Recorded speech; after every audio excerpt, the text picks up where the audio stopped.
আমাদের আজকের গল্প সন্তান অসম্ভবা। কলমে অমৃতা বন্দ্যোপাধ্যায়। সেই আবার নেগেটিভ। দূর। সকাল সকাল অনুর মেজাজটাই খারাপ হয়ে গেল। প্রেগন্যান্সি টেস্ট কিটটা ডাস্টবিনে ফেলে হাত ধুয়ে বাথরুম থেকে বেরিয়ে এলো ও। নীল এর মধ্যেই চা করে ফেলেছে। 2 কাপ চা হাতে ঘরে ঢুকে ওর মুখ দেখেই বুঝেছে যে কি হয়েছে। হালকা সুরে বলল, অনু একদম চাপ নিও না, ও ঠিক হয়ে যাবে। অনু কিন্তু সাড়া দিল না। 5 বছর হয়েছে বিয়ের, দুজনেই এখন নিজের নিজের চাকরিতে ভালোই করছে। এই তো সময় ওদের জীবনে সন্তান আনার।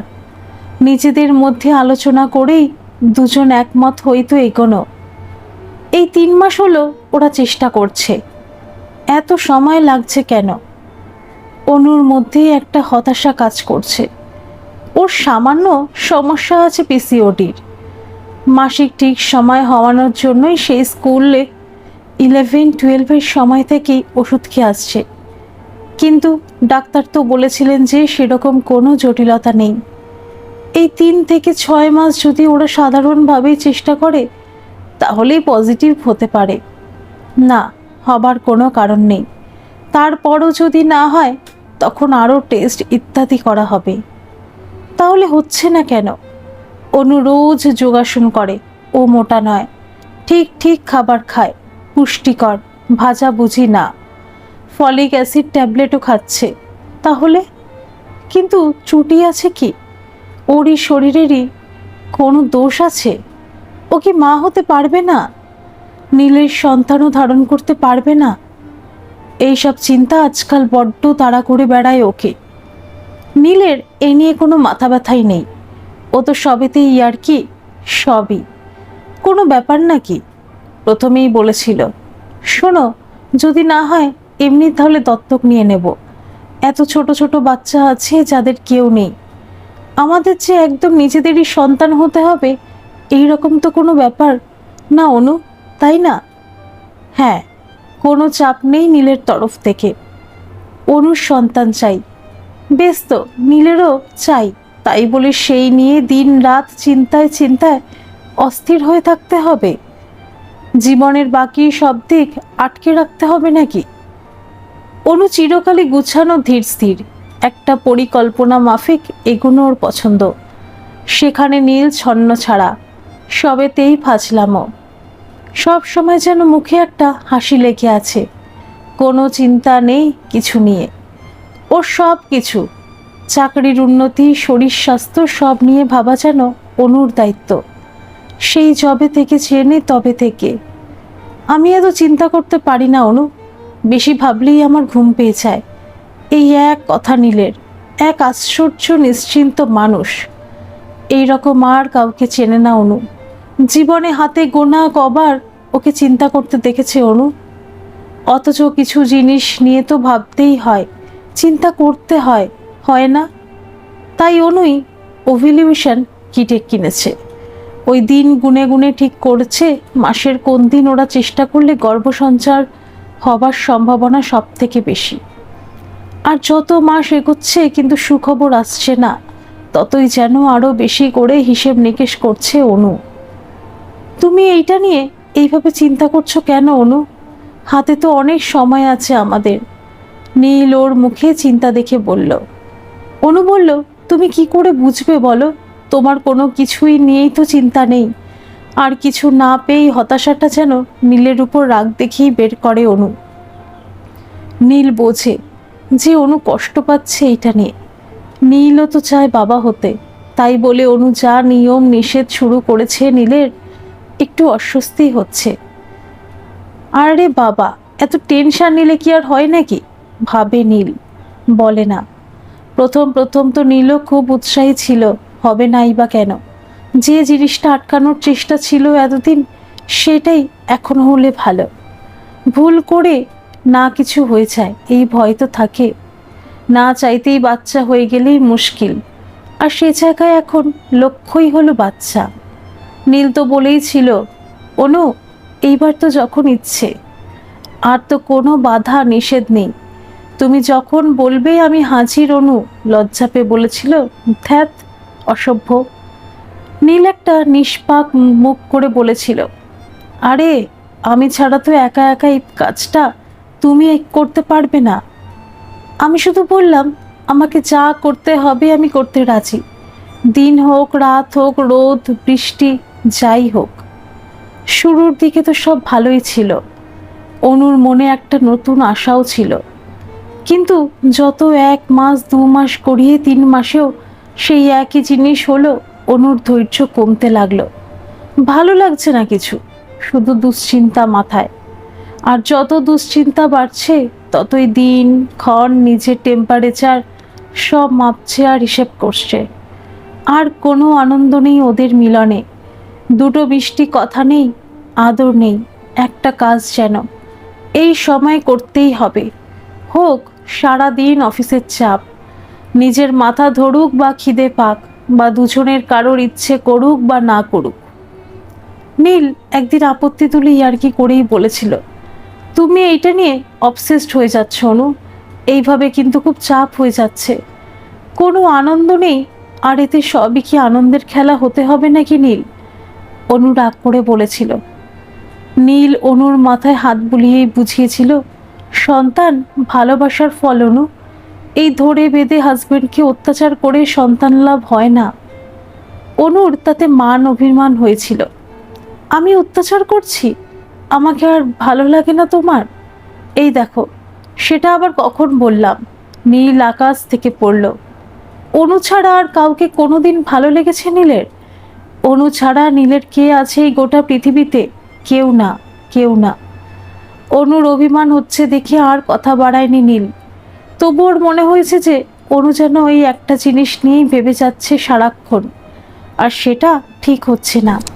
তারপর ভেবেছে থাকে, অনুর মতোই চলুক, ঠিক হয়ে যাবে কিছু একটা সুরাহা। ওই যে দুশ্চিন্তা করাটা ঠিক স্বভাব নয় নীলের। অনু আছে ওর সাথে, সব ঠিক আছে। নীলের এই সামান্য আপত্তিতেই কিন্তু অনুর চিন্তা আরও বেড়ে গেল। নীল বলছে না, কিন্তু অনুকে নিয়ে হতাশ, এই বুঝেই বসল। নীলের আর চেষ্টা করতেও ভালো লাগছে না। এইসব ভাবতে ভাবতে অনুর রাগ হলো, এই ছেলেটার এই রকম স্বভাব কেন? সবেতে এই ঠাট্টা ইয়ার্কি মজা আনন্দ, একটু কি সিরিয়াস হওয়া যায় না নাকি জীবনে? অনু যে সারা জীবন ওর জন্য ভেবে এলো, এই একটা জিনিসে নীল কি পারে না নিজের অভ্যেস ছেড়ে এটাকে একটা গুরু গম্ভীরভাবে দেখতে? অনুর দায়িত্ব কেন? নীলেরও উচিত খোঁজ রাখা যে কবে অনুর ফার্টাইল উইন্ডো শুরু হচ্ছে, এই মাসের সাইকেলের কত নাম্বার দিন আজ। এটা তো একটা বৈজ্ঞানিক জিনিস, কিছু তাবিজ কবজ বুঝল কি না? অনুর বিশ্বাস না রে বাবা, তাহলে এটাতে নীলের একটু মনোযোগ দিতে কি হয়? কতবার তো বলেছে অনু, 12 নম্বর দিন থেকে 14-15 নম্বর দিন এটাই আমার ফার্টাইল উইন্ডো, বল দিলেও ভুলে যায় নীল।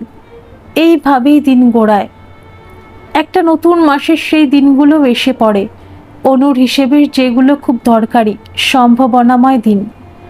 অভিমান ভুলে আরেকবার মনে করেই দেয় নীলকেও, আজ কিন্তু তাড়াতাড়ি এসো বাড়ি।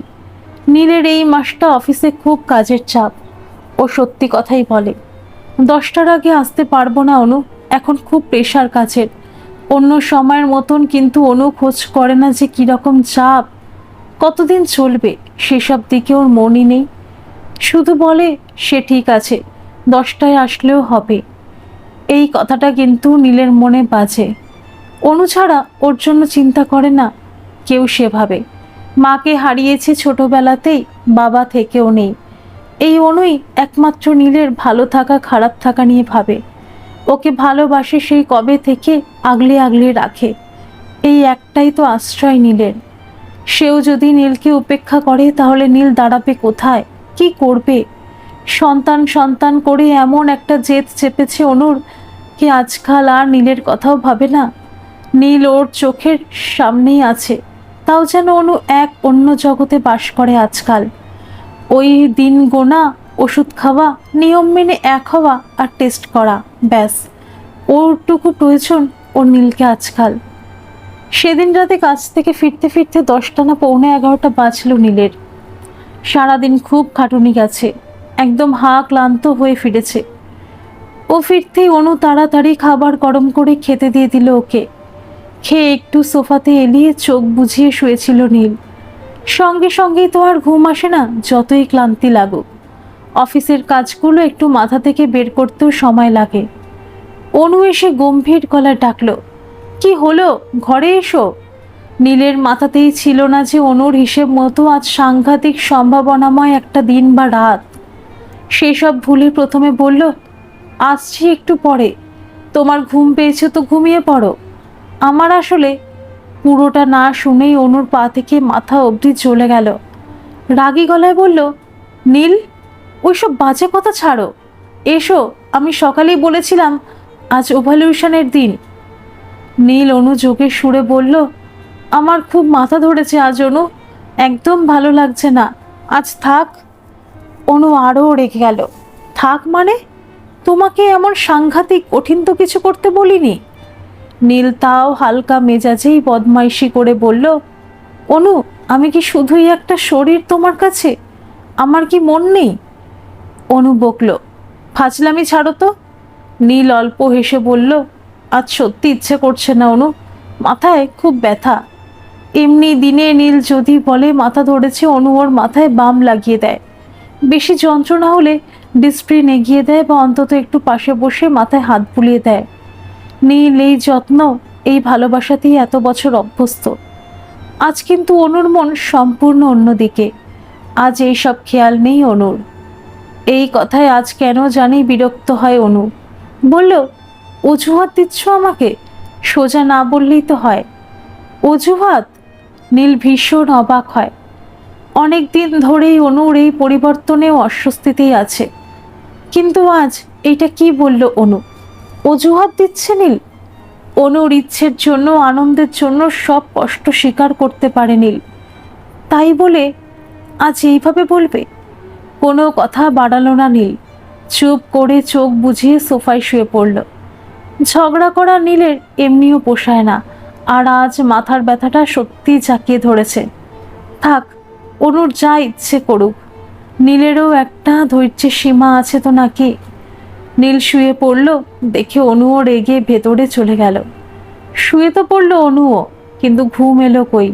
সারা রাত জেগে এপাশ ওপাশ করলো। ওর নিজের কাছেও নিজের প্রতিক্রিয়াখানা বেমানানি ঠেকল।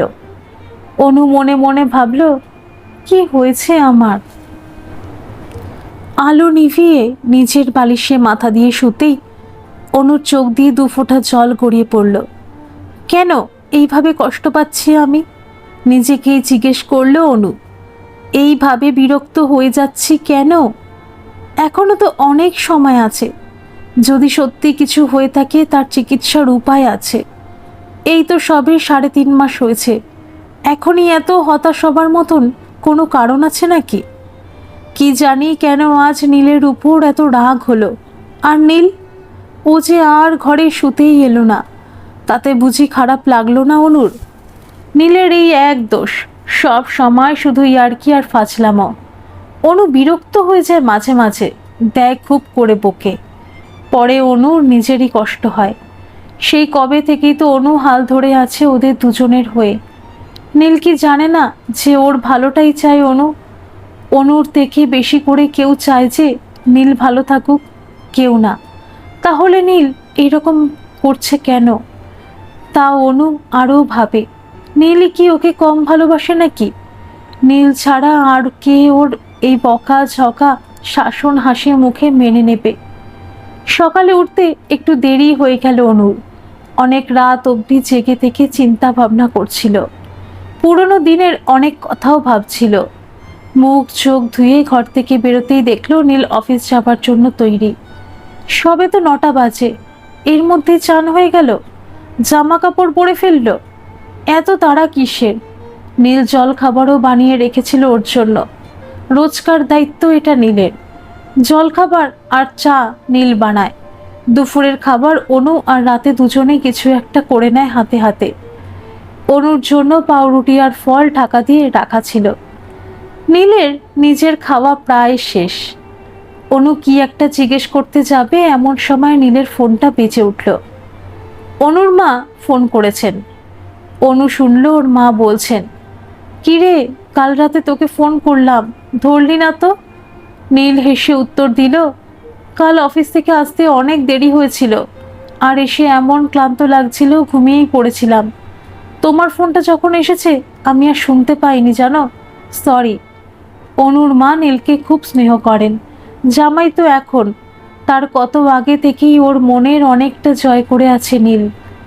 অনুর মাকে নীল একদম আপন করেই নিয়েছিল সেই ছেলেবেলা থেকেই। হ্যাঁ রে, তোর শরীর ঠিক আছে তো? গলাটা কেমন শোনাচ্ছে? শাশুড়ির সাথে কোনো আড়াল লৌকিকতা নেই নীলের, ঘরের ছেলে যেন। নির্দ্বিধায় বলল, না না, ঠিক নেই, খুব কাজের চাপ, এত কাজ করতে আমার ভালো লাগে না। কাল দুপুর থেকে ভীষণ মাথা যন্ত্রণা হচ্ছিল, এখন কমেছে, কিন্তু তাও মনে হচ্ছে যেন একটু রেস্ট পেলে ভালো হয়, জানো ভালো মা। ভালো মা এই বলেই ডাকে অনুর মাকে। অনুর মা মমতা ভরেই বললেন, হ্যাঁ রে, জ্বর আসেনি তো? পরশু তো শনিবার, ভালো করে ঘুমিয়ে নিস। আর শোন, শরীর খারাপ লাগলে ছুটি নিয়ে চলে আসি বাড়ি। শরীর স্বাস্থ্য নষ্ট করে কাজ করতে হবে না বাবা। যা বলেছ, এরকম করলে আর পারা যায় না, জানো। তোমরা ভালো আছো তো? আরও একটু কথা বলে ফোন রেখে দিল নীল। প্লেটটা সিঙ্কে নামিয়ে অফিসের ব্যাগ নিয়ে বেরিয়ে যাচ্ছিল।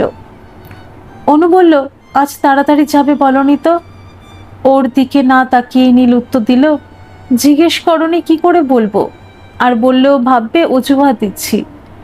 অনুর মায়ের সাথে সহজভাবে কথা বলছিল। অনুর কথার উত্তর কিন্তু আড়ষ্ট শোনালো। নীল অভিমান করে না সেরম, আজ কিন্তু ওর গলায় এক গাঢ় অভিমান অনুর প্রতি। অনুর কানে এসে ধাক্কা দিল সেটা। ইস, কাল রাতে ওরকম বলা ঠিক হয়নি, একদম ঠিক হয়নি।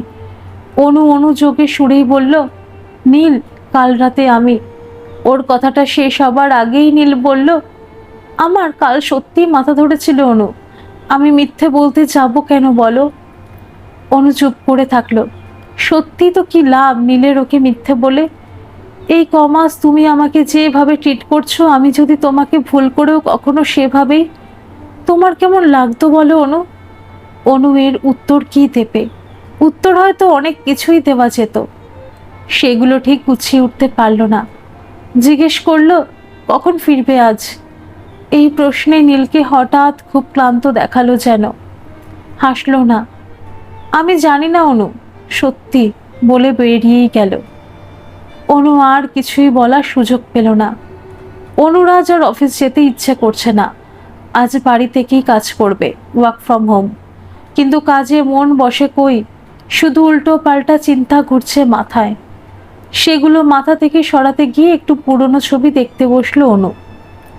কত যে স্মৃতি ভিড় করে এলো ওর মনে, সব ছবিতে কিরকম হাসি মুখ দেখো নীলের। অথচ নীল যদি চাইতো সারাক্ষণ নিজের দুঃখ নিয়েই তো কাতর হয়ে থাকতে পারতো, নিজের ভাগ্যের দোহাই দিয়েই কাটিয়ে দিতে পারতো সারাটা জীবন। তা কিন্তু কোনোদিন করেনি। সারাক্ষণ এই হাসি ঠাট্টা দিয়ে যেন সব না পাওয়াগুলো ঢেকে রেখেছে সেই ছেলেবেলা থেকেই। খুব ছোটবেলায় ওর মা মারা গেছেন, বাবার বদলির চাকরি, তাই ওকে মামার বাড়িতেই রেখে গেছিলেন। প্রথম প্রথম তাও দেখতে আসতেন মাঝে সাঝে, তারপর তো আবার বিয়ে করে ওকে একদম দাদুর ঘাড়েই ছেড়ে দিয়েছিলেন। দাদু খুব ভালোবাসতেন ওকে। মামা মামি যে অত্যাচার করেছেন ওর উপর তা মোটেও না। স্কুলের খরচ, খেলার জিনিস, জামা কাপড় সবই দিতেন সাধ্য মতন, তবে ভালোবাসাতে ভরিয়ে রাখতেন তাও না। ওর প্রতি ওদের দায়িত্ব করতেন, কিন্তু ওকে একদম নিজের করে নিতে হয়তো পারেননি। মামা তো বোনটা ভালোবাসতো, কিন্তু সেও বুঝতো যে নীল ওদের বাড়িতে একজন বাইরের লোক। কিছু বছর পরেই দাদু মারা যাওয়ায় সেভাবে আদর করার, দুটো মিষ্টি কথা বলারও আর কেউ ছিল না। কিন্তু ওই যে নীলের স্বভাবখানে এমন যে সে ছেলে মনের দুঃখে গুটিয়ে যায় না। এক অদ্ভুত ক্ষমতা সব কিছুর সাথে হাসি মুখে মানিয়ে নেবার। কোনোদিন অনু দেখেনি যে নীল মন খারাপ করে আছে। তুমি ওকে ভালোবাসবে না তো কি, ও বাসবে। সে 8 বছর বয়সে এসেছিল ওর মামার বাড়িতে। অনুদের ঠিক পাশের বাড়ি সেটা। অনু তখন 6। সেই থেকেই ওদের বাড়িতেও নীলের অবাধ যাওয়া আসা। কি করে যেন অনুর বাবা মাকেও আপন করে নিয়েছিল। অনুর মা সেই তখন থেকেই ওর ভালো মা। বোধহয় একটু মমতা পেয়ে, একটু আদর পেয়েই নীল নিজের ছেলে মানুষই বুদ্ধিতেই নাম দিয়েছিল। আবার অনু, ওকে সেই ছোট্ট থেকেই মেনে বুঝে চলতো নীল। নীলের বয়সে বড়, তবু ছোটবেলা থেকেই একটু গম্ভীর শান্ত অনু ওর উপর শাসন চালাতো। আর কেউ তো শাসন করতো না নীলকে। তাই এই ছোট্ট অনুর বড়দের মতন বকাঝকায় কোনো দ্বিধা ছাড়াই মাথা পেতে নিতে নীল। নীল ছিল শুধু নীল, কোনোদিনও নীলদা হতে পারেনি। ভীষণ দুষ্টু ছেলেও। আমি দাদা বলবো না, অনু সেই ছোটতেই ঘোষণা করে দিয়েছিল। অনুই কি করে জানে ওর গুরুজন হয়ে গেছিল। বাবা নেই, মা নেই, বাড়িতে কেউ সেভাবে দেখার নেই। চাইলেই তো বকে যেতে পারতো নীল, কে আটকাতো? কেউ তো সময় পড়তে বসতে বলার, সময় খেতে ডাকবার ছিল না অনু ছাড়া। আগলে আগলে রাখতো অনু ওকে নিজের অজান্তে। বিকেল বেলায় টিউশন পড়তে যাবার সময় যদি দেখতো নীল খেলে বেড়াচ্ছে, অনু কড়া গলায় বলতো, পড়া নেই তোমার? ফিচেল হাসি হাসতো নীল, কিন্তু একটু পরে সত্যি গিয়ে পড়তে বসতো। শুধু খেলে খেলেই বেড়াতো নীল। যদি না অনু মাঝে মাঝে সে ধমকে যেত। মাথা পরিষ্কার, পড়াশোনায় খুব ভালো ছিল নীল বরাবরই, কিন্তু ভীষণ ভীষণ ফাঁকিবাজ। উচ্চ মাধ্যমিকের সময় তো এন্ট্রান্স পরীক্ষাগুলো দেওয়ার জন্য অনুই জোর করেছিল। পেয়ে যাব জয়েন্ট দিয়ে, চাপ নেই অনু, এই বলে হেসেছিল নীল। তারপর অনুর মাথায় চিন্তার রেখা দেখে জিজ্ঞেস করেছিল, আবার কি কেস করলাম? আইআইটির পরীক্ষার কি হলো? চোখ কপালে তুলেছিল নীল। আইআইটি? ওরে বাবা, সে তো অনেক পড়তে হবে। আমি ফুটবল খেলবো কখন? অনু ভীষণ চোখ কটমট করে বলেছিল, এই পাড়ায় ফুটবল খেলে কি হবে? তুমি কি আর ফুটবলার হবে নাকি? আইআইটির এন্ট্রান্সটা দাও, পড়ো ভালো করে, নিজের ভবিষ্যৎটা গুছিয়ে নাও। অনু এইভাবেই বলতো। নীল কি বুঝতো যে ওর ভবিষ্যতের সাথে অনু নিজেরটাও জড়িয়ে নিয়েছে সেই আগে থেকেই? কে জানে, কিন্তু নীল বুঝতো ওর জন্য অনু ভাবে, ওর কথা চিন্তা করে। তাই অনুর বলাতে ফুটবল ছেড়ে সত্যি মন দিয়ে পড়েছিল। স্কুলের মাস্টারমশাইরাও খুব ভালোবাসতেন ওকে। বই নোটস দিয়ে অনেক সাহায্য করেছেন, নিজেদের সময় দিয়ে ওকে বুঝিয়ে দিয়েছেন। যেদিন রেজাল্ট বেরোলো অনুদের বাড়িতেই ছিল নীল। অনুদের একটা কম্পিউটার ছিল, ওর বাবা ওর পড়াশোনার জন্য কিনে দিয়েছিলেন, আর সাথে একটা সেই যুগের ইন্টারনেট কানেকশান। তাতেই রেজাল্ট দেখা যাবে। অনু কম্পিউটার চালিয়ে বলেছিল, নাও রেজাল্ট দেখে নাও। নীল এগোয়নি, শুধু নিজের রোল নাম্বার লেখা অ্যাডমিট কার্ডটা ওকে দিয়ে দিয়েছিল। অনু অবাক হয়ে জিজ্ঞেস করেছিল, আমি দেখব? নীল স্বভাব সিদ্ধ হাসি হেসে বলেছিল, হ্যাঁ, তুমি তো দিতে বললে পরীক্ষা, তুমিই দেখো। তবে এক মুহূর্ত যেন গম্ভীর হয়ে বলেছিল, যদি না পাই অনু, যেন আমি খুব চেষ্টা করেছিলাম। এই রকমই নীল। অনু যেন জানে অনুর কথা রাখতেও খুব চেষ্টা করেছে। ব্যাস, আর কিছু না। ও নিজে পরীক্ষায় বসেই সিট পেল কি পেল না, তার থেকে বেশি দরকারি অনু ওর রেজাল্টে খুশি হলো কি না। অনু মনে মনে জানতো কেন, তবু বাস্তববাদী অনু। আইআইটিতে একবার পড়তে গেলে কি আর অনুর কথা মনে থাকবে নাকি? পেয়েছিল নীল, খড়গপুরে ভর্তি হয়েছিল। তাও যাবার সময় ছেলে কি বলল, ভর্তি তো হয়ে গেলাম, এইবার তো আরও পড়তে হবে। কি যে মুশকিল হলো। অনুর বাবা খুব রাশভারী মানুষ, সেদিন উনিও হেসে ফেলেছিলেন। সত্যি তো, কোথায় তুই গায়ে হাওয়া লাগিয়ে ঘুরে বেড়াবি, মাঠে বল পেটাবি তা না, অনুর কথায় তুই এই পরীক্ষাটা দিতে গেলি? কি দরকার ছিল? কে জানে কি দরকার ছিল? নীল কি জানে নাকি? শুধু জানে অনুর কোনো কথা ফেলতে নেই।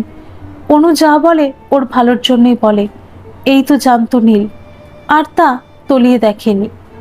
পড়তে গিয়েই কিন্তু অনুর থেকে দূরে থেকে নীলের মনে হয়েছিল প্রথমবার যে অনুকে ছাড়া নীলের চলবে না। না, কোনো দিন বলেনি যে অনু আমি তোমাকে খুব ভালোবাসি, কিন্তু মনে মনে জেনেছে। হোস্টেলে যখন সারা রাত ফুটবল খেলার অবাধ স্বাধীনতা পেয়েছে, তখন ভেবেছে অনু থাকলে বারণ করত। অনুর ভয়ই যেন সময় খেয়েছে, পড়তে বসেছে। আর বাকিরা যখন নিজের বাবা মাকে ফোন করে রেজাল্ট বলেছে, নীল জানিয়েছে অনুকে। অনুও তখন ইকোনমিক্স নিয়ে ভর্তি হয়েছে প্রেসিডেন্সিতে। সেও আগাগোড়াই ভালো ছাত্রী, আর তার সাথে যথেষ্ট সচেতন, তাই তাকে পড়তে বস কোনো দিন বলতে হয়নি কাউকে। নীল তাহলে কি বলবে? বলার তো কতই ছিল। ছুটিতে বাড়ি আসলেই নীল ওকে বলতো, না না তুমি পড়ো অনু, আমি ডিস্টার্ব করব না, কিন্তু সারাক্ষণ পড়তে নেই, একটু অন্য কিছুও করতে হয় তাই না? স্টাইপেন্ডের পয়সা জমিয়ে ওর জন্য গল্পের বই কিনে আনতো। অনুর কি যে ভালো লাগতো। একটু দূরে গিয়েও নিজের মনটাও পরিষ্কার দেখতে পেয়েছিল যেন নীল। তাই অনু ছাড়া আর কেউ যে ওর মনে জায়গা পাবে, এরকম ভাবার কোনো অবসরই ছিল না। সেখান থেকে এই বিয়ে সংসার অবধি সব সময় অনুর পাশে থেকেছে নীল। বিয়ের কথা ভেবেই এখন হাসি পেয়ে গেল অনুর। কি কাণ্ডটাই না করেছিল নীল। অনুর যখন মাস্টার্স চলছে, সেকেন্ড ইয়ার, ততদিনে চাকরি পেয়ে গেছে নীল, হায়দ্রাবাদে পোস্টিং। ওর বাবা বললেন, এইবার তো বিয়ের তোড়জোড় শুরু করতে হয় অনু। আমি ছেলে দেখি। ছেলে দেখি, এই কথাটার মানে কি? তারপরেই ওর মনে ধাক্কা লাগলো। নীল নীল তো ওকে কোনোদিনই বলেনি যে ওকে ভালোবাসে। ও বললে নীল রাজি হবে সেই ভরসায় তো আর বলা যায় না যে না বাবা ছেলে দেখো না। সেদিন সারাদিন ভেবে ভেবে রাতে অনু কাঁপা কাঁপা হাতে নীলকে ফোন করেছিল। ফোন ধরেই তো সে ইয়ার্কি শুরু করেছে। সে কি পড়তে বসে ফোন? কি সৌভাগ্য, কি সৌভাগ্য। আর বলো কি খবর? অনু চুপ করেছিল, শুধু জোরে জোরে নিঃশ্বাস নেওয়ার আওয়াজ আসছিল। অনু, নীল ভয় পেয়েছিল। শরীর টরীর ঠিক আছে তো?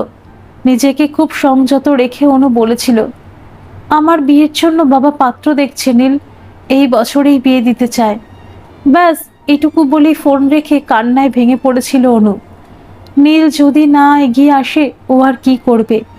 ভালো থাকুক নীল, ব্যাস, আর কিছু চাই না অনুর। কিন্তু নীল সেই প্রথম ভয়ঙ্কর চিন্তায় পড়ে গেল। অনুর বিয়ে হয়ে যাবে অন্য কারোর সাথে, তাহলে ও কি নিয়ে বাঁচবে? ওকে কে সামলাবে? হায় হায়, এতদিনে একবার কি নিজের মনের কথাটা অনুকে বলা যেত না? আলাদা করে বলতেই হবে এইটাই যে নীলের মাথায় আসেনি। কেন আসেনি? নীল কে? চাল নেই চুলো নেই, অনু ওর জন্য বসে থাকবে নাকি? চিন্তা করা যার স্বভাব নেই, সেই নীল চিন্তায় চিন্তায় পাগল হয়ে গিয়েছিল। কি বলবে কি করবে বুঝতে না পেরে সেই রাতেই ফ্লাইট নিয়ে কলকাতা ফিরে এসে রাত 3টার থেকে অনুদের বাড়ির বাইরে বসেছিল। সকালে খবরের কাগজ নিতে গিয়ে ওর বাবা দেখে নীল সদর দরজার বাইরে বসে আছে। কি রে, কি ব্যাপার? তুই এখানে কখন থেকে বসে আছিস? ডাকিসনি কেন? অনুর মাও বেরিয়ে এসেছিলেন। ওর মায়ের দুটো হাত ধরে নীল প্রায় কেঁদেই ফেলেছিল। ভালো মা, অনুর বিয়ে দিয়ে দিচ্ছ তোমরা?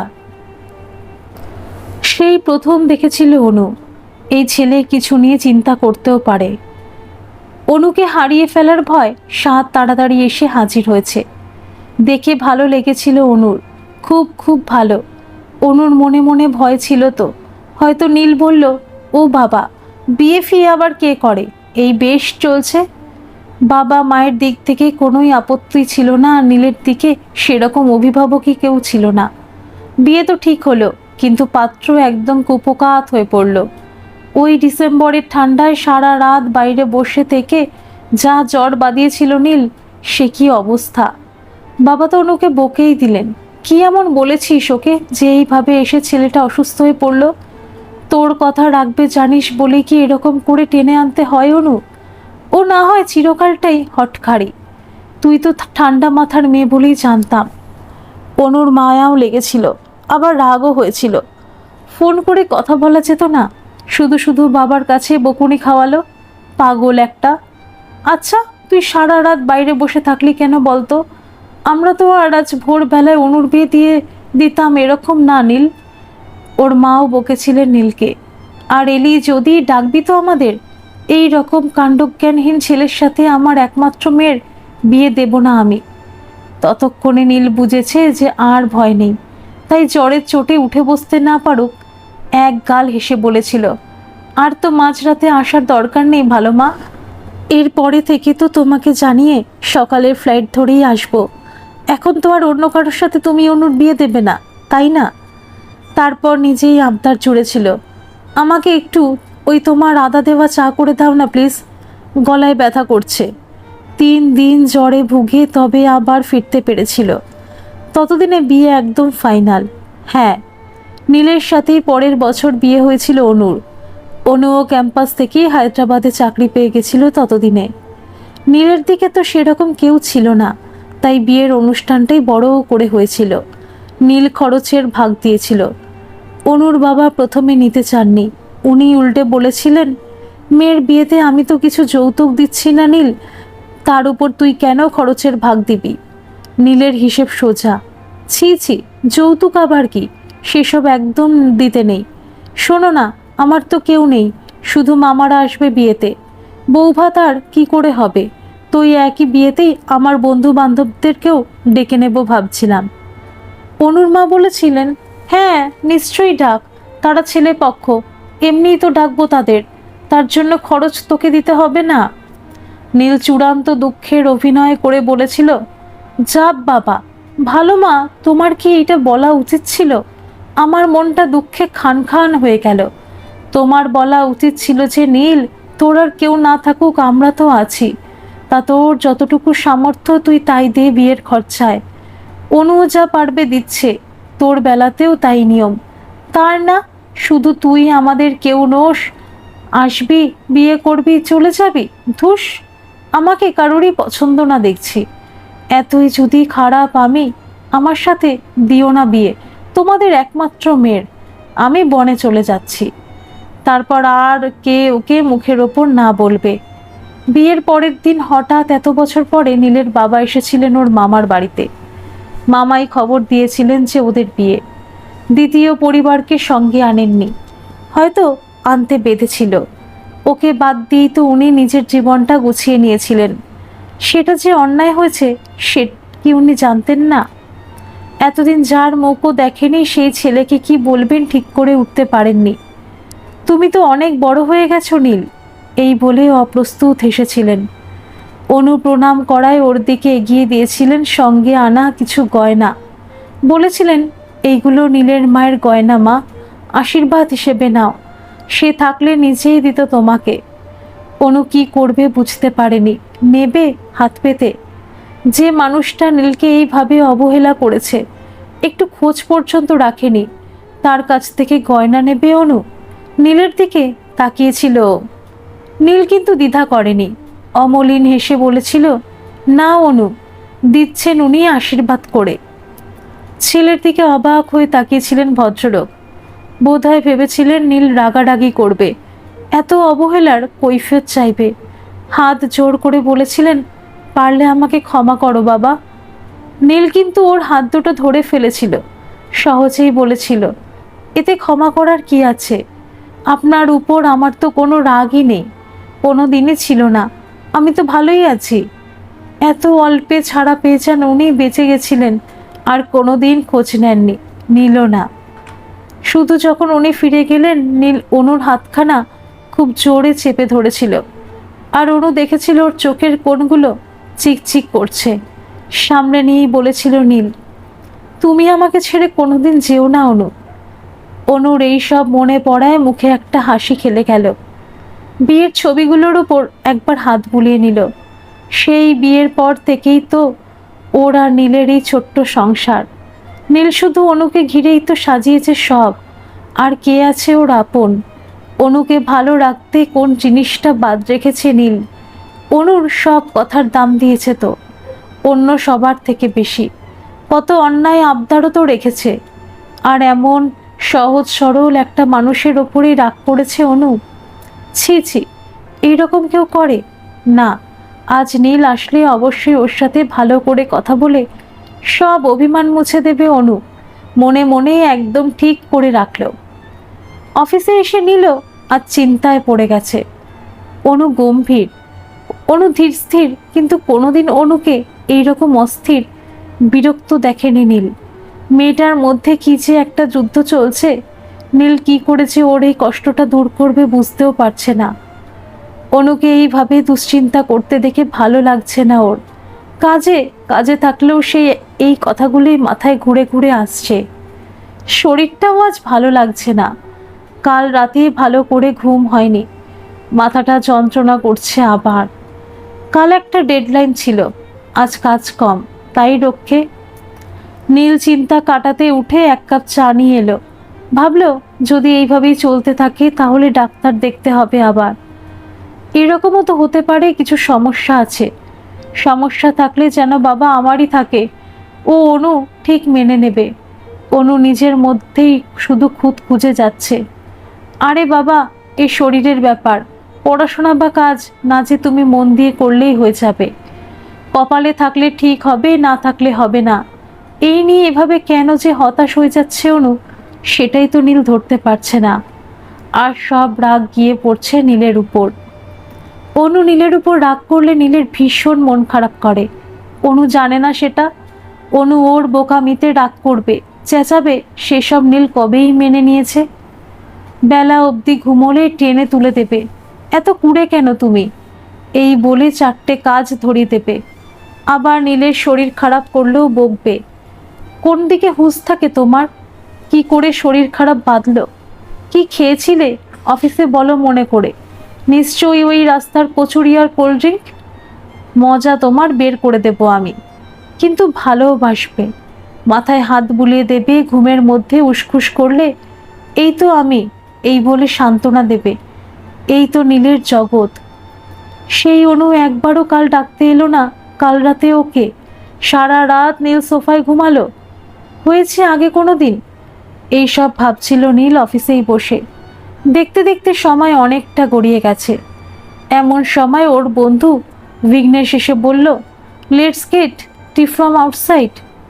নীল ভাবলো বেশ, তো চলো বাইরে গিয়ে একটু চা খেয়ে আসা যাক। এমনিও কোনো কাজ এগোচ্ছে না, ভেবে ভেবে মাথা আরও ব্যথা করছে। অফিসের সামনেই রাস্তার ওপারে চা, কফি, বাদাম এইসব নিয়ে বসে থাকে অনেকেই। অফিসের গেট থেকে বেরিয়ে সেই দিকেই যাচ্ছিল বিঘ্নেশ আর নীল। এই রাস্তাটা ওয়ান ওয়ে, মানে এই রাস্তায় শুধু একদিক থেকেই গাড়ি আসে, নীলের বাঁ দিক দিয়ে। সেই দিকে একটু হালকা নজর রেখে এগোচ্ছিল দুজনে। এমন কিছু গাড়ি রাস্তায় নেই। ঠিক এমন সময় নীলের ফোনটা বেজে উঠল পকেটে। অনু ফোন করেছে। নীল এক মুহূর্ত যেই অন্যমনস্ক হয়ে ফোনটা বের করে হাতে নিয়েছে, একটা গাড়ি হঠাৎ ডান দিক থেকে সাংঘাতিক জোরে এসে ওকে ধাক্কা মারল। হাত থেকে ফোনটা ছিটকে গিয়ে রাস্তায় পড়ল। ফোনের কাছে স্ক্রিনটার গায়ে হাজারটা সরু সরু ফাটল দেখা দিল। যেমন বাজছিল সেরকমই বাজতে থাকলো ফোনটা, কিন্তু কেউ ধরল না। নীলের চারপাশে তখন ওর অফিসের লোকজন জড়ো হয়েছে। কি করবে এবার নিয়ে জোর আলোচনা হচ্ছে। সিকিউরিটি থেকে অ্যাম্বুলেন্স ডাকা হয়েছে, হসপিটালে নিয়ে যাওয়া দরকার, আর বাড়িতেও তো জানাতে হবে। যে জানাবে কি বলবে? আচ্ছা, সঙ্গে কে যাবে এখন? ওর ফোনটা একজন কুড়িয়ে আনলো, কিন্তু স্ক্রিন এমন ভেঙেছে যে ফোন তো ধরাই যাচ্ছে না, কিছু দেখাও যাচ্ছে না যে কে ফোন করছে। অনু ওকে আরও দুবার ফোন করলো, বেজে গেল। ব্যস্ত আছে হয়তো, ভাবলো অনু। কাজ হয়ে গেলে করবে ঠিকই। মনে মনে ভাবলেও কাজ শেষ করে আজ রাতে নীলের পছন্দের কিছু একটা রান্না করবে। এই বলে মন দিয়ে কাজ করতে লাগলো। একটু পরেই কিন্তু অনুর ফোনটা বেজে উঠল। অচেনা নাম্বার থেকে একটা কল আসছে। অনু একটু দোনমনো করেই ধরল। হ্যালো, নীলের অফিসের HR থেকে ফোন করেছে। প্রথমে নাম ধাম জিজ্ঞেস করলো অনুকে। বলল অনু হচ্ছে নীলের এমার্জেন্সি কন্ট্যাক্ট, তাই ফোন করেছে ওরা। অনু জানে ও নীলের এমার্জেন্সি কন্ট্যাক্ট। হলোটা কি? অনুর তো এই শুনেই হাত পা ঠান্ডা হয়ে গেল। অফিসের সামনেই নাকি গাড়ির সাথে অ্যাক্সিডেন্ট হয়েছে, দুজনের লেগেছে। এক নীল, একজনের নাম বলল বিঘ্নেশ। অনু চেনে এই নামটা। ছেলেটাকে দেখেছে এক দুবার নীলের অফিসের পার্টিতে। কি হয়েছে, কতটা লেগেছে এসব কিছুই বলতে পারলো না যে ফোন করেছে। সে শুধু বলল ওদেরকে কন্টিনেন্টাল হসপিটালে নিয়ে যাওয়া হয়েছে। অনু যেন সেখানে যায় যত তাড়াতাড়ি সম্ভব। অনু বারবার জিজ্ঞেস করলো, খুব লেগেছে কি? ওখানে আর কে আছে ওর সাথে বিঘ্নেশ ছাড়া? এইচআরের মহিলার এক কথা, আমি তো অফিসে আছি আর স্পটেও ছিলাম না। আপনি যান ওখানে ম্যাম, ওখানেই জানতে পারবেন। তবে একজন সার্জারি লাগবে এরকম আমি শুনেছি। সেটা কার আমি জানি না, হতে পারে দুজনেরই। এইভাবে কেউ খবর দেয় কারোর বাড়িতে? কি আশ্চর্য রে বাবা! নীলের এখন সার্জারি হবে? অল্প লাগলে তো ফোন ধরতো ছেলেটা, ফোন ধরছে না মানে? হে ভগবান, কেন ও নীলের সাথে অশান্তি করলো? অনুর চোখ ফেটে কান্না এলো। দিব্যি ছিল দুজনে, বাচ্চা বাচ্চা করে ছেলেটার সাথে এরকম ব্যবহার করলো। কাল রাতে সোফায় ঘুমোলো, আজকেও তো বলল মাকে যে শরীর ভালো নেই। অনু ভালো করে জিজ্ঞেস করলো না কেন? ওকে আজ অফিসে যেতে দিল কেন? কি হবে এবার? তারপর অনু ভাবলো, না না, সময় নষ্ট করা যাবে না। ও না গেলে যদি বাড়ির লোক আসেনি, টাকা জমা দেওয়া হয়নি, এই বলে চিকিৎসা শুরুই না হয়। এ বাবা, নীল না জানি কি অবস্থায় আছে একা একা। না, এক্ষুনি যেতে হবে। টাকা পয়সা কার্ড যা আছে ওদের সব নিয়ে যেতে হবে। ইন্স্যুরেন্সের ফাইলটা কই? আলমারি হাতড়ে সব জড়ো করলো অনু। একটা বাইরে পড়ার জামা কোনো রকমে পরে নিয়ে গাড়ি নিয়ে বেরিয়ে পড়লো। হাসপাতালটা ওদের বাড়ি থেকে খুব দূরে না, নালাগান্ডালা বলে একটা জায়গায়, বেশ বড় হাসপাতাল। রিসেপশনে নীলের নাম করে জিজ্ঞেস করলো অনু, কোথায় আছে, কি অবস্থা? রিসেপশনের ছেলেটা উত্তর দেবার আগেই নীলের অফিসের এখন সিনিয়র ওর নাম শুনে এগিয়ে এলেন। জিজ্ঞেস করলেন, তুমি কি নীলের ওয়াইফ? আমি ওর কলিগ শ্যামল। হ্যাঁ হ্যাঁ। অনুর তখন কেঁদে ফেলার মতন অবস্থা। উনি বললেন, নীলকে এমার্জেন্সিতেই রেখেছে আপাতত, সেটাই সোজা গিয়ে ডান দিকে পড়বে। অনু যেতে পারে? উনি এখানে বিঘ্নেশের বাড়ির লোকের জন্য অপেক্ষা করছেন। ওরা এসে গেলেও উনি যাবেন ওখানেই। নীলের ফোনটা এগিয়ে দিলেন ওকে। ভেঙে একেবারে ছত্রা খান হয়ে আছে সেটা, এলোমেলো দাগ হয়ে আছে গায়ে। হাতে নিয়ে দেখলেও দাগগুলো শুকিয়ে যাওয়া রক্তের। অনুর মধ্যে যে কি তোলপাড় হলো, উনি আর কি বললেন ওর কানেই গেল না। ও সোজা ছুটেছে এমার্জেন্সির দিকে। আর কিছু শোনার ধৈর্য নেই। কেন কেন ও আজ সকালে নীলকে যেতে দিল রাগ করে? কখন ফিরবে আজ? অনুর এই প্রশ্নে কি বলেছিল আজ নীল? আমি জানি না অনু। নীলের কথাটা কানে বাজলো অনুর। মনে হলো ওর চারপাশটা অন্ধকার হয়ে আসছে। এমার্জেন্সিতে ঢুকেই সামনে একজনকে দেখলো অনু। তার হাত এমন ভেঙেছে যে ভাঙা হাড় চামড়া ফুঁড়ে বেরিয়ে এসেছে। দেখে তো অনুর নিজেরই শরীর খারাপ লাগতে শুরু করেছে। এখানে নীল কোথায়? ওকে দেখে একজন নার্স এগিয়ে এলেন। কাকে খুঁজছে জিজ্ঞেস করলেন। নাম শুনে চার্ট মিলিয়ে দূরে একদম কোনায় একটা বেড দেখালেন। অনু দেখলো, হ্যাঁ ওটাই নীল। আজ শোয়া হয়ে আছে। একজন ডাক্তার আছেন ওর কাছে, কি যেন জিজ্ঞেস করছেন ওকে। জ্ঞান আছে, কথা বলছে। উফ! অনুর দেহে যেন প্রাণ ফিরে এলো। ডাক্তারটি তাড়াহুড়োয় কি কি সব ঘস ঘস করে একটা কাগজে লিখে নিলেন। প্রায় দৌড়ে নীলের পাশে পৌঁছে গেল অনু।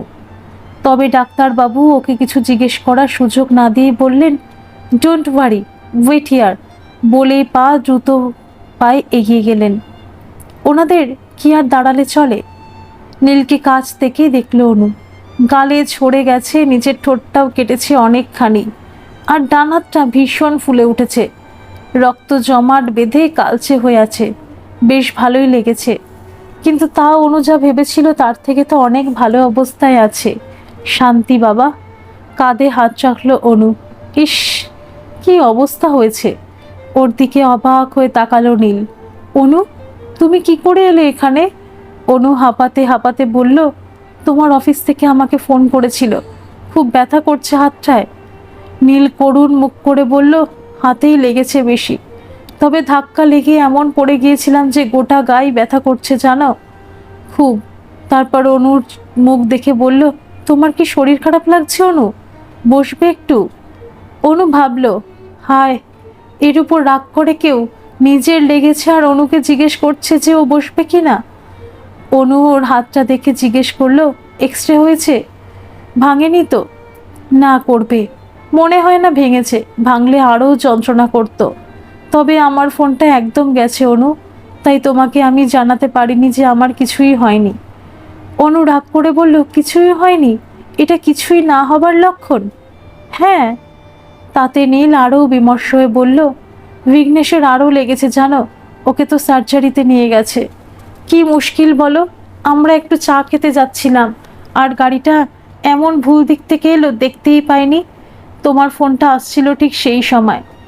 ইস, আমার সেই সময় ফোনই করা উচিত হয়নি। অনু আফসোস করে বলল। আরে না না, তুমি কি করে জানবে? নীল হেসেই বলল। তারপর জিজ্ঞেস করলো, অনু একটু জল আছে কি তোমার কাছে? সঙ্গে তো নেই, তবে এদিক ওদিক খুঁজে অনু জল নিয়ে এলো একটা কাগজের কাপে করে। নীল হাত বাড়ালো, কিন্তু অনু ওকে দিল না। বলল, ঠোঁট কেটে গেছে, তুমি খেতে গিয়ে লাগাবে, আমি খাইয়ে দিয়ে এসো। নীল বেশ খুশি হয়ে বলল, যাক, গাড়ির ধাক্কা খেয়ে আমার কিছু তো লাভ হলো। অনু নকল রাগ দেখালো। আবার তুমি শুরু করলে বাজে বকতে? হাঁ করো। এক্সরে করে দেখা গেল হাড় ভাঙেনি, তাও লেগেছে বেশ, তাই ৩-৪ দিন ব্যথা তো থাকবেই খুব। তারপর আস্তে আস্তে কমে যাবে বললেন ডাক্তার। রাস্তায় পড়ে মুখে ওরকম কেটেছে বলে টিটেনাস ইঞ্জেকশনও নিতে হলো। ঠোঁটে সেলাই পড়লো একটা। এইসব করে ওদের বাড়ি ফিরতে ফিরতে প্রায় ৮টা হয়ে গেল।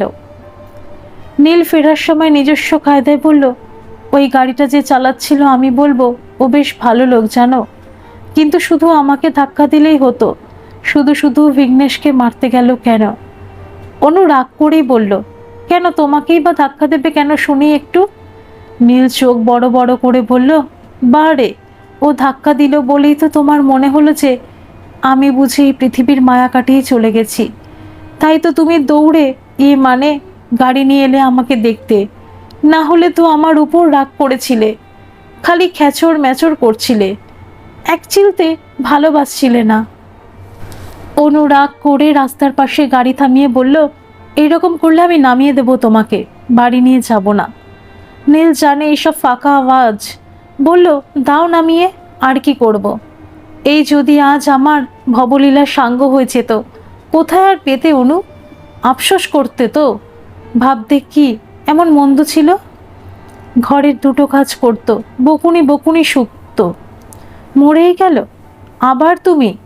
এইসব কি কথা, এরকম কেউ বলে নাকি? নীল দমল না, গম্ভীর হয়ে বলল, যেটা সত্যি সেটাই তো সত্যি অনু। অ্যাক্সিডেন্ট না হলে কি আর তুমি আমাকে পাত্তা দিতে? রাগ করেই থাকতে আমার ওপর, যেন আমি ইচ্ছে করে ঝামেলা করছি বা আমি চাইছি না বলেই আমাদের এই প্ল্যানটা এগোচ্ছে না। অনু কিন্তু গম্ভীর হয়ে বলল, না নীল, তোমার অ্যাক্সিডেন্টের খবর পাওয়ার আগেই আমি বুঝতে পেরেছিলাম তোমার ওপর রাগ করাটা ঠিক হয়নি। সত্যি? নীল যেন অবাক হয়েছে। অনু হেসে নীলের দিকে ফিরে বলল, একদম সত্যি। আমি তো আজ তোমার জন্যই চিকেন পাস্তা বানাবোই ভাবছিলাম, ঠিক সেই সময় তো ফোন এলো যে এই কাণ্ড। নীল হতাশ হয়ে বলল, যা, তার মানে আমি শুধু শুধু গাড়ির ধাক্কা খেলাম আর পাস্তাটাও মার গেল? কি বাজে লোক রে বাবা! না না, মোটেও ভালো লোক না। বাড়ি ফিরে নীল শটান শুয়ে পড়ল। অনু কত বলল, ধুলো বালি লেগে আছে, জামা প্যান্টটা পাল্টে নাও। শুনলে তো? পারবো না অনু, প্লিজ শুতে দাও, 1 মিনিট আমি দাঁড়াতে পারছি না। অগত্যা অনু ছেড়ে দিল। থাক, একটু শুয়েই নিক, তারপর অনু ঠিক বুঝিয়ে সুঝিয়ে কাজ আদায় করে নেবে। এই জামায় শুয়ে ভালো করে ঘুমাতে পারবে নাকি? নীলের পাশে এসে বসলো অনু। ওর হাতে হাত বুলিয়ে দিয়ে নিজেই কাচু মাচু মুখ করে জিজ্ঞেস করলো, খুব ব্যথা করছে না? নীল তো এমনিতেই ফাজিল, সেও করুণ মুখ করে বলল, হ্যাঁ খুব, তবে তুমি যদি একটু তোমার কোলে মাথা রাখতে দাও তাহলে কমতেও পারে। আজ কিন্তু অনু আর রাগ করলো না ওর এই দুষ্টুমিতে। বেশ তো, শো, বলে গুছিয়ে বসলো। নীল ওর কোলে মাথা দিয়ে হেসে বলল, আমি ভাবতেই পারছি না তুমি রাজি হয়ে গেলে। ওর মাথায় হাত বুলিয়ে দিল অনু, চুলে বিলি কেটে দিল। আরামে চোখ বুজে আসছিল নীলের। অনুই জিজ্ঞেস করলো, আই জ্বর জ্বর লাগছে না তো? কষ্ট হলে কিন্তু বলো আমাকে। নীল বলল, না না, জ্বর ফর আসেনি, ওই হাতে খুব ব্যথা। তারপর উদাস হয়ে বলল, একদম আমার সামনেই বিঘ্নেশ, ইস, আর একটু পাশ দিয়ে হাঁটলেই আমারও খুব লাগতো জানো, হাত ভেঙেছে তো, হয়তো মরেই। আহ, চুপ করবে। ওর কাঁধে চিমটি কেটে দিল অনু। বাজে বকতে পারলে আর কিছু চাই না তোমার। ও তো জোরে কেউ চিমটি কাটে অনু, আমার কিন্তু খুব লাগলো। এই বলে নীল চুপ করে গেল, চোখ বন্ধ করেই শুয়ে থাকলো। অনুই আবার অনুযোগে সুরে বলল, ঘুম পেয়েছে, ভালো করে শোবে বালিশে মাথা দিয়ে। উফ, মাথা নাড়ল নীল। তুমি যেও না, থাকো প্লিজ আমার কাছে। অনু মনে মনে ভাবলো, দেখো কেমন আদরের কাঙাল ছেলেটা, একটু ভালোবাসলেই সব অভিমান ভুলে যায়। অনু কি জানে না, ইস, এই বাচ্চা বাচ্চা করে নীলকেই বড় অবহেলা করা হয়ে গেছে। আর করবে না বাবা এরকম, অল্পের উপর দিয়ে যা গেছে আজ, খুব শিক্ষা হয়েছে অনুর। নীল ছাড়া ওর পৃথিবী অন্ধকার একদম। বেশ খানিকক্ষণ চুপ করেই শুয়ে থাকলো নীল। অনু আর ডাকলো না। এদিকে রাতের খাবারের জন্য তো কিছু বানানোও হয়নি আজ। অনু ভাবলো অর্ডার করে দেবে। না না, এত খাটাখাটনি গেছে নীলের, তার উপর শরীর ঠিক নেই, বাড়িতেই কিছু একটা বানিয়ে নেবে, বাইরের খাবারের দরকার নেই। এমন সময় নিক চোখ খুলে বলল, অনু খিদে পাচ্ছে, কিছু খেতে দাও না। এই দেখো। হ্যাঁ, তুমি একটু শো, আমি নিয়ে আসছি। আমিও যাই তোমার সাথে হেল্প করে দিই। বলে উঠতে বসতে গিয়ে ভুল করে ডান হাতে চাপ দিয়ে ও করে উঠল নীল। অনু ওর কীর্তি দেখে হেসে ফেলল। এই রকমই স্বভাব নীলের, সব কিছুতেই হুটোপাটি। বলল, থাক থাক, তুমি শুয়েই থাকো, আমি আসছি। অনু আগেই জানে যে খাবার নিয়ে এসে ওকে খাইয়ে দিতে হবে। এমনিতেই হই হুল্লোড়ের ছেলে, কিন্তু একটু শরীর খারাপ হলেই ব্যাস, আদর করো, যত্ন করো, তবেই মন ভরবে। আর আজ তো কথাই নেই, ভাত ডাল ডিমের অমলেট এই আজ রাতের খাবার। তাড়াতাড়ি প্রেশার কুকারেই বেশিরভাগটা করে দুজনের জন্য দুটো থালায় করে খাবার ঘরে নিয়ে এলো অনু। এসে দেখে নীল ঘুমিয়ে পড়েছে। ডেকে তুলে খেতে দিতেই স্বভাব সিদ্ধভাবে বলল, খাইয়ে দাও না প্লিজ, হাতটায় খুব লাগছে। এই ছেলেকে বিয়ে করেছে অনু, অনুর দায় দায়িত্ব নাকি ইনি নিয়েছেন। আবার শুধু তাই নয়, ইনি বাবাও হবেন। সত্যি, অনু নিজের মনে মনেই ভাবল, ফোন করে যখন বলল নীলের অ্যাক্সিডেন্ট হয়েছে, কি যে ভয় লেগেছিল। না বাবা, আর একদম ঝগড়াঝাটি করবে না নীলের সাথে। সব খাবারটা খেলো না নীল, অর্ধেক খেয়েই বলল, পেট ভরে গেছে অনু, আর খাবো না। অনু জোর করে আরও 2-3 গ্লাস মুখে ভরে দিল। তারপর কিন্তু উনি একদম খেতে চাইল না, মুখ বিকৃত করে বলল, আর দিও না, ভালো লাগছে না, কিরকম যেন লাগছে। অনু দেখলো ওর মুখটাও যেন থমথমে, ব্যথাটা বাড়ছে হয়তো। একটা পেন কিলার খাবে? দেব? দাও, হাল ছাড়া ভাবে বলল নীল। চঞ্চল মানুষ যদি অসুস্থ হয়ে ঝিমিয়ে পড়ে, ভালো লাগে না দেখতে। ওষুধ খেয়ে জামা পাল্টানোও হলো, অনেক সাহায্য করতে হলো। তারপর নীল যেন একটু নিস্তেজ হয়ে শুয়ে পড়ল। অনু ওর ডান হাতটা আরও একটা বালিশের উপর ঠিক ধরে রাখলো, ভালো করে চাদর চাপা দিয়ে দিল। যখন রান্নাঘরের কাজ শেষ করে ওর পাশে শুতে এলো, নীল হঠাৎ চোখ খুলে বলল, সরি অনু, আজকে ওই ফার্টাইল উইন্ডো ছিল না, আজ না আমার সত্যি খারাপ অবস্থা, আউট অফ কমিশন, সরি। অনু ওর কপালে হাত দিয়ে দেখল, বেশ গরম, মানে এইবার জ্বর এসেছে। বলল, দাঁড়াও, একটা ক্যালপল খাইয়ে দিই, আর এসব নিয়ে আর ভেবো না, তুমি ঠিক হয়ে যাও তাহলেই হবে। নীল একটু অবাক চোখেই তাকালো। শান্ত গলা অনুর। তাহলে কি প্ল্যানে বাতিল করে দিল? একটু কষ্ট করে উঠেই বসলো নীল। তুমি কি রাগ করলে অনু? আই এম সরি, প্লিজ তুমি প্ল্যান ক্যান্সেল করে দিও না। দেখো, এরকম না যে আমরা এক্ষুনি চাইছি মানে এক্ষুনি হবে, আর এক্ষুনি হচ্ছে না মানেই কোনো দিন হবে না। এইসব জিনিস ওরকম সময় রুটিন ধরে হয় না অনু। আহ, উঠলে কেন? জ্ঞান দিচ্ছে আবার। না, ওষুধটা খেয়ে নাও, বলে জল আর ওষুধ বাড়িয়ে দিল নীলকে।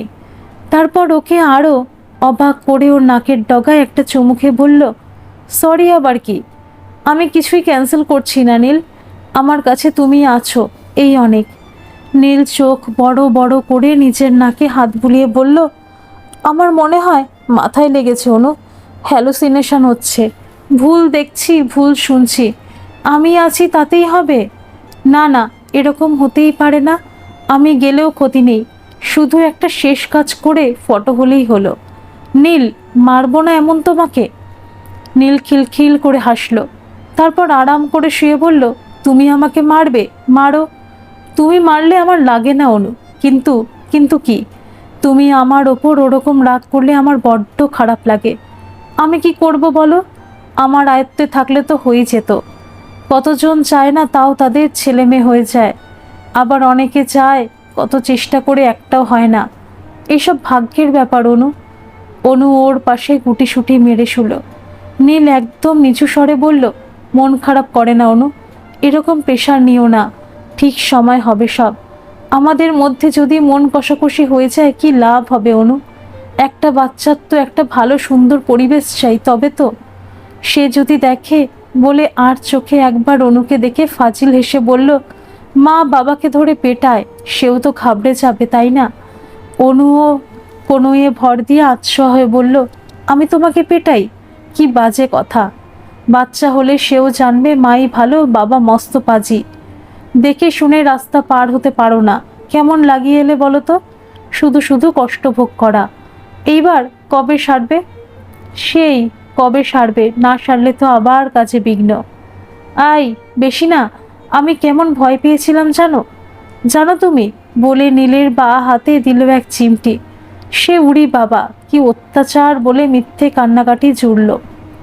কিছুক্ষণ চুপ করে থেকেই নীলই বলল, ওই, মন খারাপ করো না, দেখো কত রকম ট্রিটমেন্ট আছে আজকাল, আমরা ডাক্তারের সাথে কথা বলে নেব, এখন অনেক সময় আছে অনু, প্লিজ তুমি এরকম মন মরা হয়ে থেকো না, আমার ভালো লাগে না।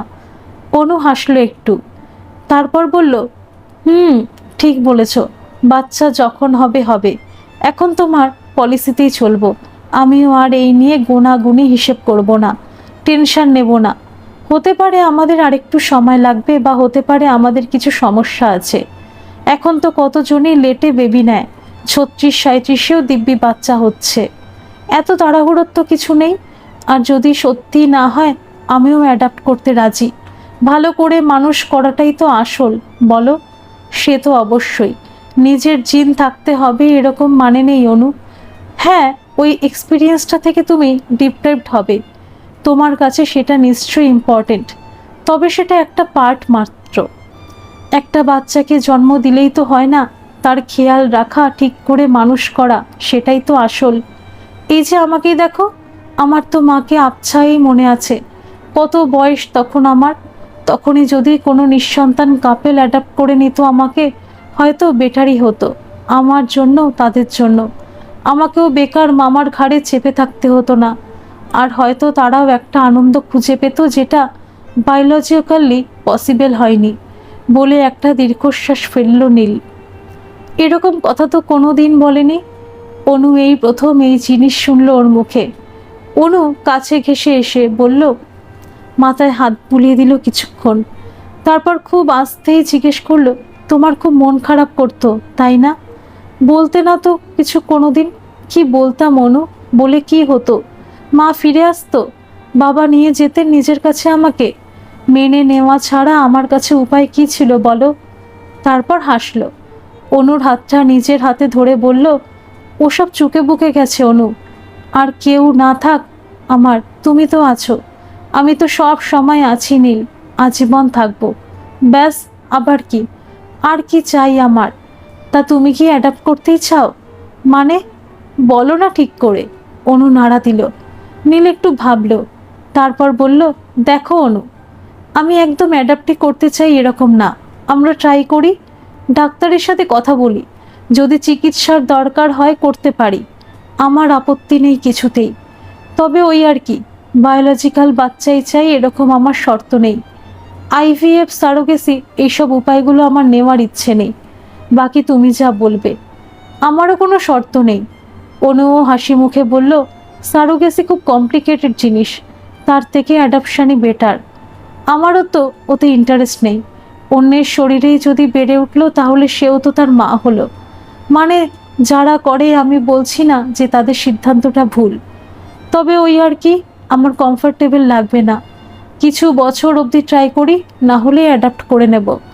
নীল ওর দিকে পাশ ফিরে জিজ্ঞেস করলো, সত্যি বলছো, না আমার মন রাখতে?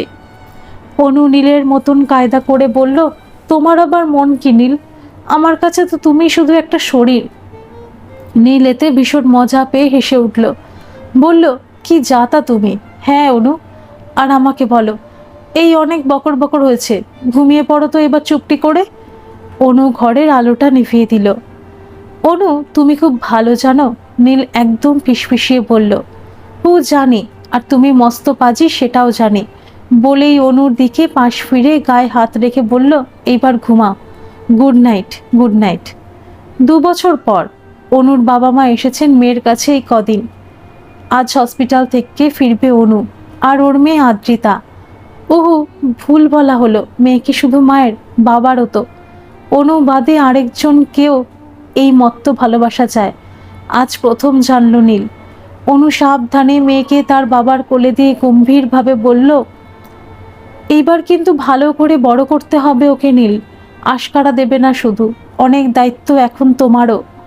নীল এক দৃষ্টে মেয়ের মুখের দিকে তাকিয়ে বলল, চাপ নেই অনু, ম্যানেজ হয়ে যাবে, তুমি টেনশন নিও না, বলে বলে দিও, আমি ঠিক পারবো। ধন্যবাদ সকল বন্ধুরা। এই গল্পটি যদি আপনাদের ভালো লেগে থাকে তাহলে অবশ্যই একটা লাইক করে দেবেন, আর এই চ্যানেলে নতুন হয়ে থাকলে চ্যানেলটি সাবস্ক্রাইব করে আমার পাশে থাকবেন, আর পাশে থাকা বেল আইকনটিকে প্রেস করে দেবেন, যাতে সমস্ত গল্পের নোটিফিকেশনগুলি সবার প্রথমে আপনাদের কাছে পৌঁছে যায়।